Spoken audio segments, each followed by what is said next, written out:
Georgia's Fulton County sues for return of 2020 election documents seized by FBI. The search warrant was executed last week after the DOJ filed suit in December to obtain the voting records. Georgia's Fulton County is suing the federal government for the return of 2020 election documents that the FBI seized in a raid last week. A county spokesperson said on February 4th that the county filed a motion in federal court in the Northern District of Georgia requesting the return of all 2020 election files that the FBI took on January 28th under a search warrant. The FBI carted away hundreds of boxes of ballots and other documents. A cover sheet for the warrant said the law enforcement agency was seeking all ballots and voter rolls, tabulator tapes from scanners used to tally votes, and electronic ballot images. Commissioner Marvin Arrington, Jr. said the county asked the federal court to limit the warrant to provide an opportunity for an accounting of the seized documents and to request that they remain in the state.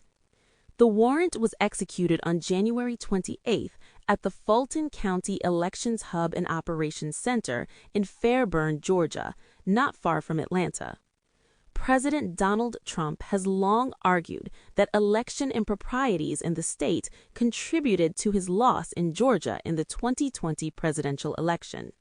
Weeks after the vote, Trump called Georgia's Secretary of State, Brad Raffensperger, urging him to investigate. Related stories: The Epoch Times.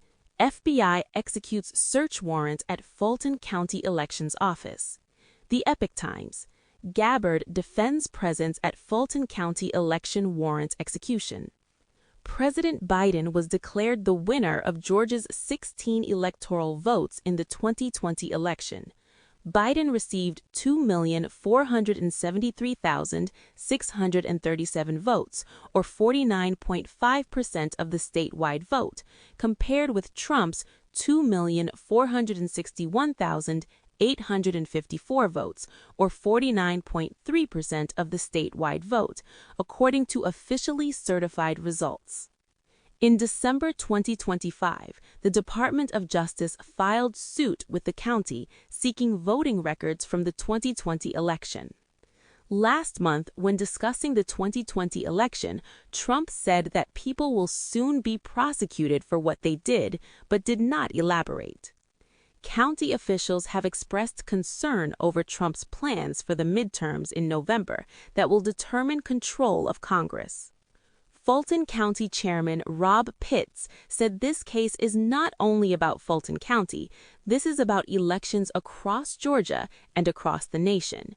Pitts said, "The president himself and his allies, they refused to accept the fact that they lost, and even if they had won Georgia, he would still have lost the presidency." Democratic lawmakers in Congress have also questioned why Tulsi Gabbard, the Director of National Intelligence, was present during the search in Fulton County, given that she is not part of the law enforcement community. Gabbard sent a letter to senior Democrats on the U.S. House and Senate Intelligence Committees on February 2nd, saying the president asked her to attend at the search under my broad statutory authority to coordinate, integrate, and analyze intelligence related to election security. Democratic officials in the state have also raised concerns about DOJ lawsuits, mostly aimed at Democratic states, that are seeking detailed voter data, including birth dates and partial Social Security numbers. Trump said on February 3rd that Democrat-controlled places like Atlanta, which is largely within Fulton County, have horrible corruption on elections, and the federal government should not allow that. Trump added that states were agents of the federal government to count the votes. If they can't count the votes legally and honestly, then somebody else should take over. Approached by the Epoch Times, the DOJ declined to comment on the new motion. The Associated Press and Reuters contributed to this report. If you found this article interesting, please consider supporting traditional journalism.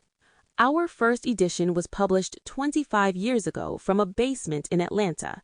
Today, the Epoch Times brings fact-based, award-winning journalism to millions of Americans. Our journalists have been threatened, arrested, and assaulted, but our commitment to independent journalism has never wavered. This year marks our 25th year of independent reporting, free from corporate and political influence.